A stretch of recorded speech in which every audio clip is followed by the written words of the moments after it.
आदाब। आप सबका हमारे YouTube channel education for revolution में खैर मकदम है। आज हम लोग जो है वो बात करेंगे मुइज़ुद्दीन मोहम्मद बिन साम की, जिन्हें उर्फ़ आम में, आम ज़बान में, आम तौर पर लोग जानते हैं मोहम्मद गौरी के नाम से। बेसिकली ये गौर एक जगह है अफ़गानिस्तान में जहाँ इनकी पैदाइश हुई थी और जहाँ के ये राजा भी रहे, किंग बने ये। इस वजह से इनको मोहम्मद ऑफ गौर भी कहते हैं और मोहम्मद गौरी भी कहते हैं। इनके अगर रीजनल ईयर की बात की जाए, यानी शासन करने की बात की जाए अगर ईयर की, तो 1173 से लेकर 1206 तक इन्होंने रूल किया है। टाइटल्स के एतबार से एक बात याद रखिएगा, बहुत इंपॉर्टेंट, इनको सिकंदर सानी भी कहते हैं, अलेक्जेंडर सेकेंड। एक टाइटल यूटिलाइज करने के लोगों ने दिया। याद ही रखना यहाँ पर कि सिकंदर सानी इंडिया की अगर बात की जाए तो हमारे इंडियन सब कॉन्टिनेंट में दिल्ली सल्तनत के एक रूलर जिनका नाम अलाउद्दीन खिलजी है, उन्होंने भी अपने आप को सिकंदर सानी कहा या उनको सिकंदर सानी कहा गया। ठीक है, तो सिकंदर सानी में कंफ्यूज मत होइएगा। सेकेंड अलेक्जेंडर ये मोहम्मद गौरी का भी टाइटल रहा, ठीक है, और बाद में अलाउद्दीन खिलजी ने भी इस टाइटल को लिया। अगर इनके बेसिकली हम लोग चूंकि फोकस कर रहे हैं बहुत ही पॉइंटेड तरीके से, कॉन्साइज वे में, एग्जामिनेशन पॉइंट ऑफ व्यू से, इसलिए बहुत ही कॉम्प्रहेंसिव वीडियो नहीं बना रहा हूं इस पर, जबकि इन टॉपिक्स पर बहुत ही कॉम्प्रहेंसिव वीडियो बनने चाहिए और वो बनेंगे भी। चूंकि जो पिछला वीडियो मैंने बनाया मोहम्मद कासिम के हवाले से, चाहे महमूद गजनवी के हवाले से, तो कई सारे कमेंट्स आए व्हाट्सएप पर और तमाम सोशल मीडिया प्लेटफॉर्म पर कि साहब इसको कॉम्प्रहेंसिव बनाइए, एक पूरी तरह से इनकी चीज़ को लेकर आइए आप वीडियो की शक्ल में। लेकिन चूंकि अभी फोकस हमारा बिल्कुल एग्जामिनेशन पॉइंट ऑफ व्यू से 11th एंट्रेंस और BA एंट्रेंस का है, तो उस मुताबिक मैंने बहुत ही पॉइंटेड कॉन्साइज वे में कुछ पॉइंट्स को रखे हैं।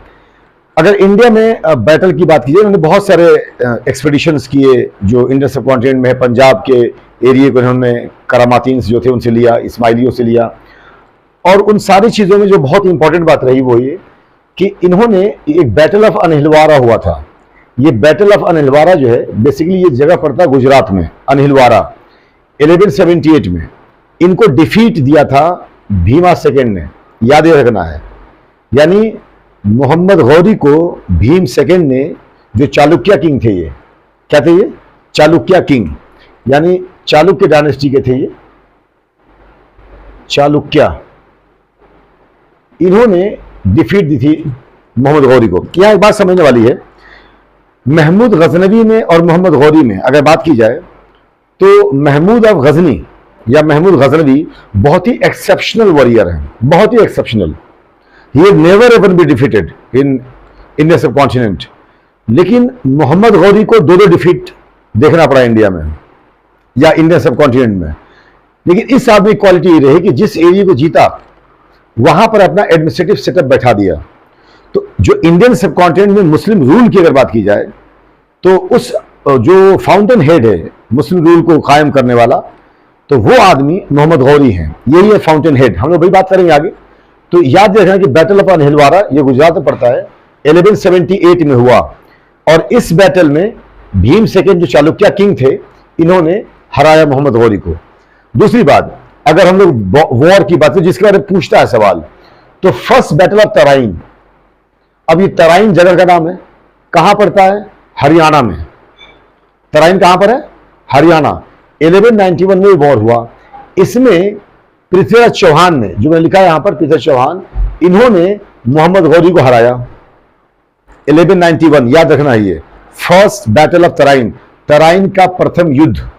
अगर हम लोग बात करें फिर सेकेंड बैटल ऑफ तराइन का, जो एक साल के अंदर हुआ 1192 में, तो इस बैटल में, जो कि वही उसी ग्राउंड में तराइन का जो मैदान था या तराइन का जो जगह था वहां हुआ, जो हरियाणा पड़ता है, इसमें मोहम्मद गौरी ने पृथ्वीराज चौहान को डिफीट दिया। और डिफीट देने के बाद ये पूरी कॉन्फेडरेसी थी, राजपूत कॉन्फेडरेसी थी, बहुत से राजपूत राजा पृथ्वी चौहान के साथ आकर खड़े थे और उनको डिफीट मिला। इस हार के बाद पृथ्वी चौहान को ले जाया गया, मोहम्मद गौरी ले गए, और ले जाने के बाद ये जो सच बात है वो ये है कि इनका डेथ गौर में हुआ, यानी अफगानिस्तान में। और चंद्रबरदाई ने लिख दिया पृथ्वीराज रासो, जिसमें कहानी बना दी गई कि साहब जो तीर से मार दिया, आंख बंद करके मार दिया, सब बेकार की बातें हैं। सही बात यह है कि पृथ्वी चौहान को ले गए ये गौर और वहीं पर इनका डेथ हुआ। एक बात यह समझना है कि पृथ्वी चौहान साहब नॉर्थ इंडिया की अगर बात की जाए तो एक बहुत बड़े रूलर है अपने आप में और बहुत ही पावरफुल इंसान है, लेकिन कभी कभी जानते हो हुरूर इंसान को मार देता है। ये 1191 के बाद एक इनका इनकाउंटर हो रहा है ख्वाजा मोइनुद्दीन चिश्ती रहमतुल्लाह से, और उस इनकाउंटर में उन्होंने बहुत कुछ ऐसी बातें कही जिससे उनको तकलीफ पहुंची और उन्होंने कहा, एक लंबी बात हो जाएगी, मैं बहुत शॉर्ट बता रहा हूं आपको मैं, कि उन्होंने एक ख्वाब में मोहम्मद गौरी को दिखे और मोहम्मद गौरी से कहा कि तू क्यों यहाँ पसमुर्दा पड़ा है, क्योंकि बहुत ही वेमेंट डिफीट था, बहुत बुरी तरह हारे थे यहाँ पर 1191 में मोहम्मद गौरी।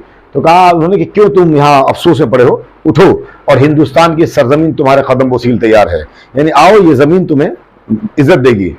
फिर दोबारा एक साल के बाद लड़ाई हुई तराइन में दूसरी 1192 में, और इस लड़ाई में पृथ्वी चौहान वॉज डिफीटेड, मतलब पृथ्वी चौहान को हरा दिया गया, और हराने के बाद मोहम्मद गौरी ने नॉर्थ इंडिया के बहुत बड़ा पोर्शन इनके कब्जे में आया। और उसके बाद इनके जो कमांडर्स थे, जैसे इंडिया की बात की जाए तो कुतुबुद्दीन ऐबक और इख्तियारुद्दीन बख्तियार खिलजी, ये दो ऐसे कमांडर्स हैं जो इन्होंने इंडिया में ऑपरेट किया। और कुतुबुद्दीन ऐबक ने तो 1197 में आकर इसी भीम सेकेंड को बहुत ही बुरी तरह से हराया, अनिलवार में ही हराया। गुजरात कैंपेन में गए थे वो, और उसमें उन्होंने अनिलवार में जाके भीमा सेकेंड को हराया और ये मारे गए वहां पर। तो कुतुबुद्दीन ऐबक ने अपने मास्टर के हार का बदला 1197 में लिया। ये तो बात हुई इसकी। अब हुआ क्या, जब इस टेरिटरी को जीत लिया तो कुतुबुद्दीन ऐबक को यहां का डिप्टी बना दिया गया इस लैंड पर। इख्तियारुद्दीन बख्तियार खिलजी ऑपरेट करते करते ये चले गए बंगाल की तरफ, और बिहार बंगाल में उन्होंने अपना वहां पर जो वो किया, जो सेन डायनेस्टी थी वहां पर, उसके राजा को उन्होंने डिफीट दिया और पूरे बंगाल को उन्होंने कब्जा किया। यानी गौरीद एम्पायर जो था वो अफगानिस्तान से ऊपर ईरान वाले पूरे एरिया लिए हुआ और बे ऑफ बंगाल तक पहुंच गया। तो इंडिया में कुतुबुद्दीन ऐबक और इख्तियारुद्दीन बख्तियार खिलजी ये दो बड़े कमांडर थे, लेकिन सबसे बड़े कमांडर जो रहे वो कुतुबुद्दीन ऐबक रहे। अब हुआ क्या कि आगे चल के 1206 में इनका मोहम्मद गौरी का किलिंग होती है, एसेसिनेशन हुआ, यानी इनको मार दिया गया। ये आए थे वहां पर मुल्तान के एरिया में, इन्होंने जो है करामातीज जो थे और तमाम इनको खोकर उनको बहुत बुरी तरह डिफीट दिया, खोकर के रिवोल्ट को सप्रेस किया। उसके लिए वापस जा रहे थे तो धामिया की एक जगह है, धामियात, ये आज जो पंजाब पाकिस्तान के पास है उसमें जगह पड़ता है धामियात। यहीं पर उनको जो है इस्माइली लोग थे, उन्होंने जो है असेसिनेट कर दिया, और इस असेसिनेशन के बाद ये 1206 में डेथ कर गए। इनको जो दफन किया गया है वो गजनी में दफन किया गया है। गजनी जाहिर सी बात है अफगानिस्तान में, आप जानते हो, हम लोग पिछली वीडियो में डिस्कस कर चुके हैं। अब अगर इनके कॉइन्स की बात करें जो बहुत इंपॉर्टेंट है एग्जामिनेशन पॉइंट ऑफ व्यू से, तो इंडिया में कॉइन जो इन्होंने मिंट कराए मोहम्मद गौरी ने, बड़ी कमाल की चीज है, वो है कि इनके कॉइन पर एक तरफ लक्ष्मी जी की आकृति मिलती है, गॉडेस लक्ष्मी, जो धन से जिनको कनेक्ट किया जाता है, धन की देवी मानी जाती है, वो उनको एक तरफ कॉइन के लिया है। एक कॉइन ऐसा नॉर्थ इंडिया में रहा इनका, और दूसरी तरफ मोहम्मद गौरी का नाम जो है देवनागरी स्क्रिप्ट में लिखा हुआ है। ठीक है, तो ये बहुत ही रेयर कॉइन है जो नॉर्थ इंडिया के बहुत सारे पोर्शन में चला और मोहम्मद गौरी ने चलाया। कमाल की बात यह है कि एक तरफ लक्ष्मी जी का आकृति है और एक तरफ मोहम्मद गौरी का नाम है। तो ये बात होगी मोहम्मद बिन साम या मुइजुद्दीन मोहम्मद बिन साम की, जिनको मोहम्मद गौरी कहते हैं। अब मैंने जैसे बताया आपको कि पूरे इंडियन टेरिटरी को, जो नॉर्थ इंडिया का टेरिटरी है, उसके उन्होंने, जैसे मान लो आप ये समझ लो कि अगर ये हमारा इंडिया का मामला अगर है, जैसे मान लो अभी बांग्लादेश के एरिया है, एक लमसम समझने के लिए, ये ऊपर है पाकिस्तान का हिस्सा है, इसके ऊपर जाओगे अफगानिस्तान है, तो यहां से लेके ये पूरा टेरिटरी जो ये देख रहे हो आप लोग, ये पूरा, ये ऑलमोस्ट ये एरिया, ये गौर एम्पायर का हिस्सा बन गया ये एरिया। अब जब ये एरिया गौर एम्पायर का हिस्सा बन गया तो बाद में क्या हुआ, मोहम्मद गौरी के असैसिनेशन के बाद इनका कोई अपना लड़का नहीं था, बेटी थी, उनके लाइफ टाइम में वो डेथ कर चुकी थी, तो कोई एयर नहीं था। मोहम्मद गौरी से कई दफा लोगों ने कहा भी कि आप किसी को अडॉप्ट कर लीजिए, किसी लड़के को, उन्होंने कहा कि नहीं, कहा किसी का 1, किसी का 10, किसी का 50 बच्चा होता होगा, मेरे तो हजारों बच्चे हैं। उन्होंने कहा कि जो मैंने गुलाम अपने पाले हैं, ये गुलाम हमारे बच्चे हैं, क्योंकि हमने इनको अपने बच्चे की तरह पाला है, और यही मेरा नाम लेकर दुनिया में जाएंगे। और देखिए कमाल क्या हुआ, मोहम्मद गौरी का नाम हिंदुस्तान की सरजमीन पर दिल्ली सल्तनत जब तक रहा 1526 तक, खुतबों में, क्वाइंस पर, इन तमाम जगहों पर कहीं ना कहीं किसी न किसी शक्ल में इनका नाम चलता रहा, मोहम्मद गौरी का। यानी एक आदमी मरने के बाद भी 350 साल या 325 साल तक चलता रहे, ये बड़े कमाल की बात है। बस बात आपको। तो उन्होंने कहा कि मैं कोई किसी बच्चे को गोद नहीं लूंगा, हर बच्चा मेरा बच्चा, जो भी हमने पाला है अपने गुलामों को। इन्हीं गुलामों में से कुतुबुद्दीन ऐबक हैं, जिन्होंने यहां पर फाउंड किया दिल्ली सल्तनत को। कैसे किया? जब ये हार गए, जब ये मतलब असैसिनेट हो गए 1206 में, तो कुतुबुद्दीन ऐबक ने अपने आप को इस एम्पायर से काट लिया। अब जब काट लिया तो इनको लाहौर में रुकना पड़ा। ठीक, इन्होंने जब काट दिया ये, तो यहां से एक एम्पायर बन गया, और इसी एम्पायर को दिल्ली सल्तनत कहते हैं।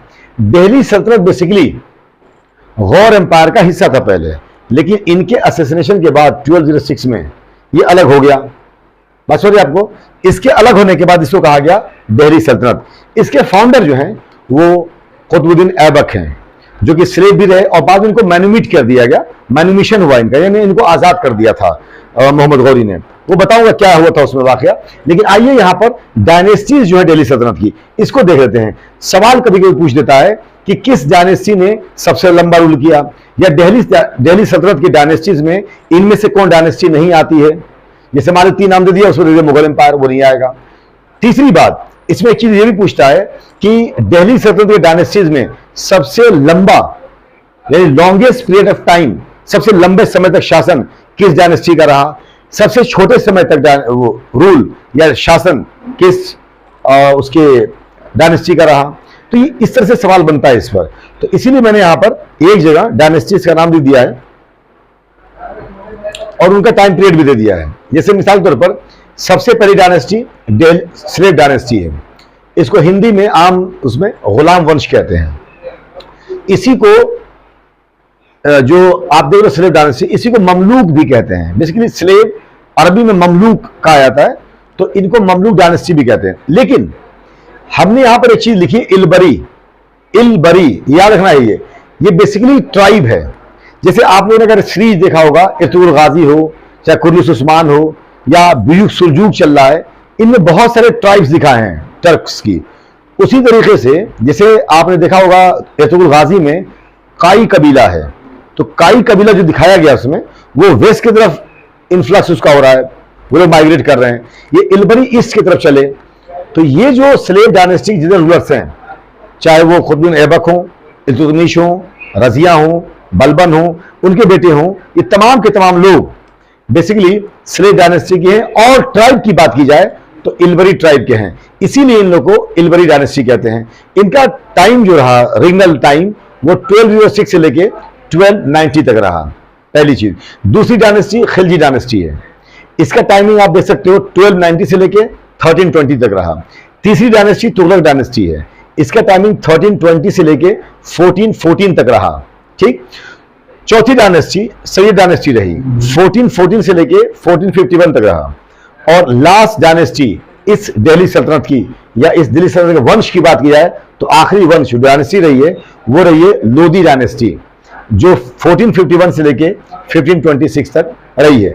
अब इसे समझना क्या है, अगर सबसे शॉर्टेस्ट पीरियड ऑफ टाइम पूछा जाए, सबसे शॉर्टेस्ट रीजनल ईयर पूछा जाए, शासन करने का समय किसका रहा है, तो वो जाहिर सी बात है खिलजीज का रहा है। आप देख सकते हो 30 ईयर्स।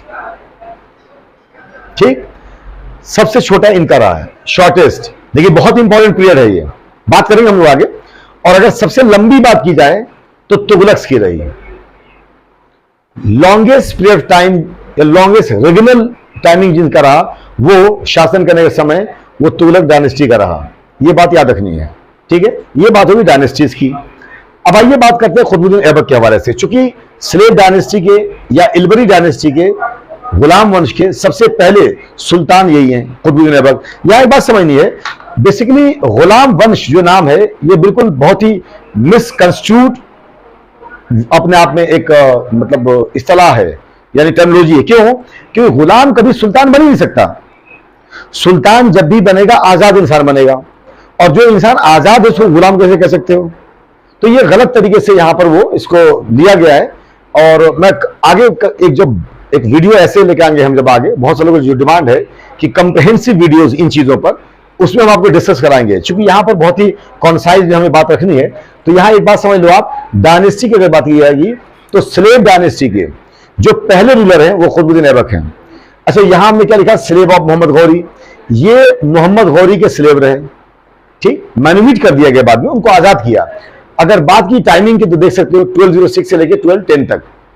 अच्छा, ये दिल्ली सल्तनत के फाउंडर हैं, हिंदी में आप कह सकते हो संस्थापक, दिल्ली सल्तनत के संस्थापक हैं ये, ठीक। अगली बात, इनको लाख बख्श कहते हैं, ये बहुत इंपॉर्टेंट टाइटल है, लाख बख्श।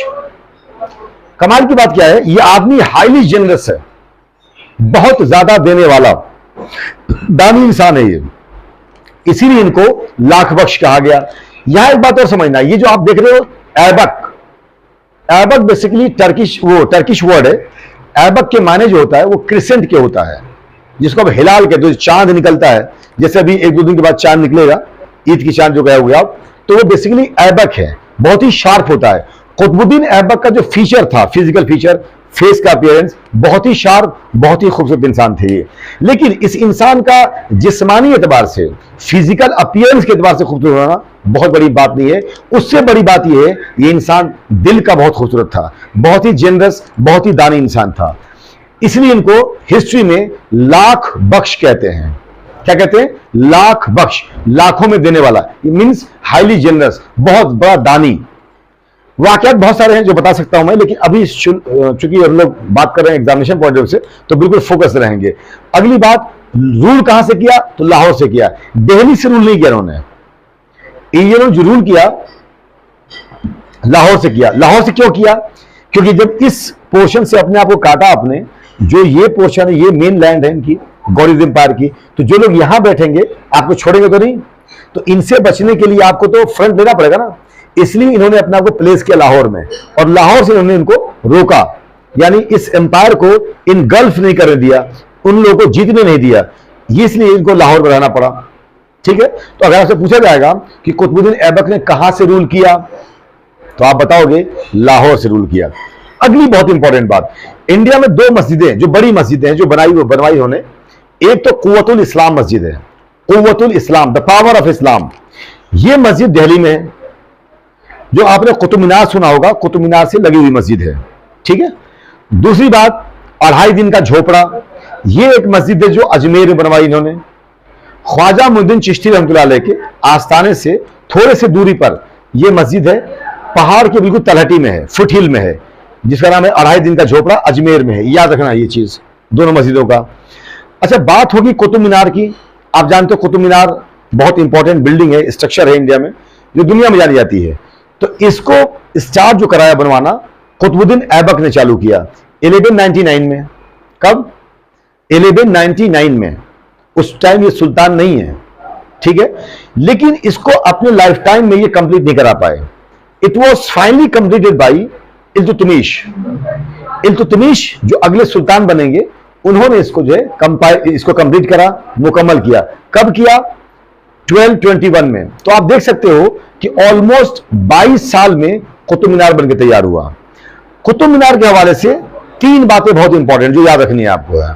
मैं पहले वीडियो में डिस्कस करा भी चुका हूं ख्वाजा कुतुबुद्दीन बख्तियार काकी के हवाले से। वो 3 बातें क्या हैं? अगर बात होगी who had started this structure, who started to build this structure, तो बात किसकी आएगी? कुतुब मीनार में कुतुबुद्दीन ऐबक की आएगी। मतलब इस स्ट्रक्चर को, इस मीनार को बनवाना शुरू किसने किया? तो कुतुबुद्दीन ऐबक ने। किसके ऑनर में ये बना, किसकी शान में बना? तो बहुत बड़े चिश्ती सूफी सेंट थे, उनका नाम है ख्वाजा कुतुबुद्दीन बख्तियार काकी, जो ख्वाजा मुइनुद्दीन चिश्ती रहमतुल्लाह अलैह के शागिर्द हैं, उनके खलीफा हैं। उनकी शान में बना है ये, कुतुबुद्दीन ऐबक के शान में नहीं बना है। ख्वाजा कुतुबुद्दीन बख्तियार काकी, उनकी शान में ही बनाया गया। 2 बातें हो गई। तीसरी बात, इस कुतुब मीनार को कंप्लीट किसने कराया, मुकम्मल किसने कराया? तो इल्तुतमिश ने कराया 1221 में। एक बात और यही जोड़ लीजिए कुतुब मीनार के हवाले से, फिरोज शाह तुगलक के टाइम में आकर, किसके? फिरोज शाह तुगलक, फिरोज शाह तुगलक, इनके टाइम में आके लाइटनिंग की वजह से कुतुब मीनार का जो तीसरा मंजिल था वो टूट गया था, तो उन्होंने उसको रिपेयर कराया और उसको एक तल्ले को 2 तल्ला करा दिया वाइट से पत्थर से। तो आज आप देखोगे तो ऊपर वाइट दिखता है, जो संगमरमर टाइप का पत्थर है। तो बात क्या है, याद कर रखना है कि अगर बात पूछी जाए कि कुतुब मीनार को रिनोवेट किसने कराया या उसको जो है सही किसने कराया जब उस पर लाइटनिंग हो गई थी, तो वो कराने वाले शख्स जो है वो फिरोज शाह तुगलक हैं। ठीक है। अच्छा, जो इंसान पैदा वो मरेगा, मरना बड़ी बात नहीं है। बड़ी बात 2 चीजें हैं। एक तो इंसान की आंखों में खौफ नहीं आनी चाहिए, चाहे हालात कुछ भी हो, जैसे अभी हालात चल रहे हैं।